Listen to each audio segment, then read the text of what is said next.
Hey guys, just got back from a shoot. Downloading the images now. I've got a D610, which is 24 megapixel images.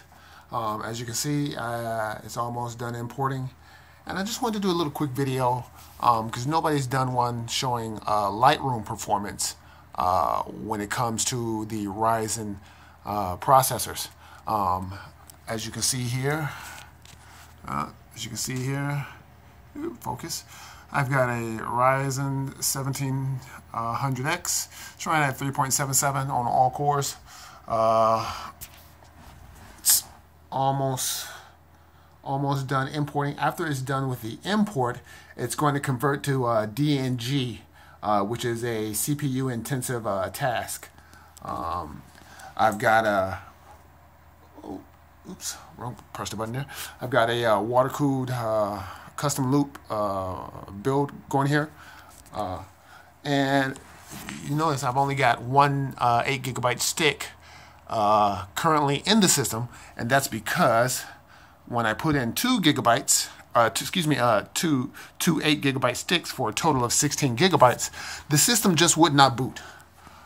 So we're almost done. I've got about 600 images here that I just shot. I've got another shoot here in about 30 minutes, so I was just trying to run in, dump the images, and then I'm going to head off to my next shoot. I just didn't want to have any chance of losing images.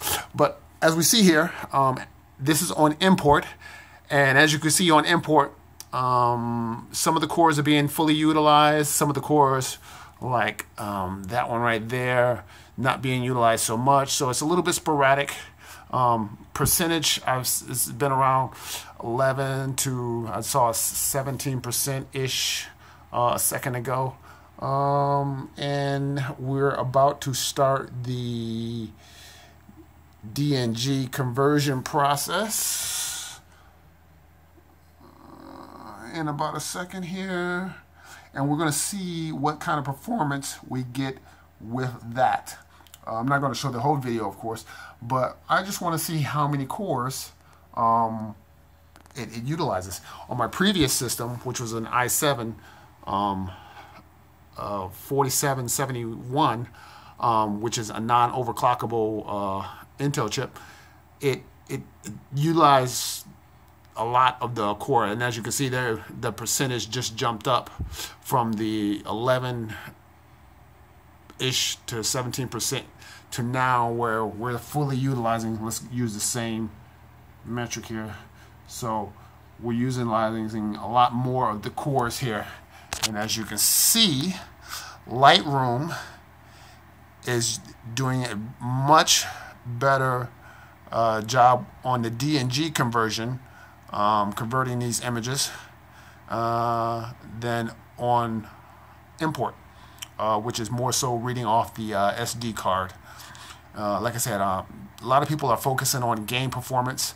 I do game, but I only game just a little bit. The majority of my work is with photography, and so as you can see here, as close to 600 images are getting converted to DNG from NEF, which is I shoot in Nikon RAW. The cores are being utilized, and that's good to see.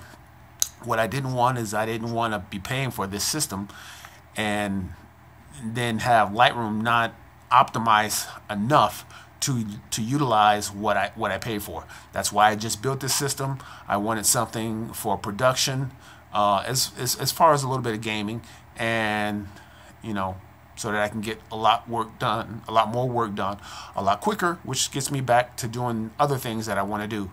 I do a lot of exporting as well, so maybe when I do some exporting later on for the client, we'll see how it does with exporting the NEFs, the DNGs to JPEGs, because that's how I submit them to clients for review. I submit them as JPEGs.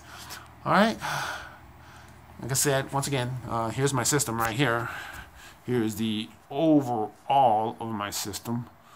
So custom loop, I got a GTX 1080 in there, and as I previously noted in my other system, there is no GPU love in Lightroom at all. You can see that it's sitting at 36 degrees and 0 usage percent. Lightroom is a CPU cores and frequency lover. So it's good to see it's being utilized. I don't want to keep you guys too much. This is just something I thought about doing since I had just put the system together yesterday.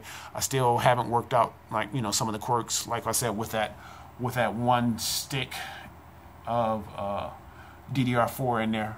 But you know, I know a lot of people are probably like me and probably wondering, hey, how's Ryzen do with Lightroom? So here you go. If you do a lot of Lightroom or do a lot of image editing, you now know that, you know, all those cores will be utilized.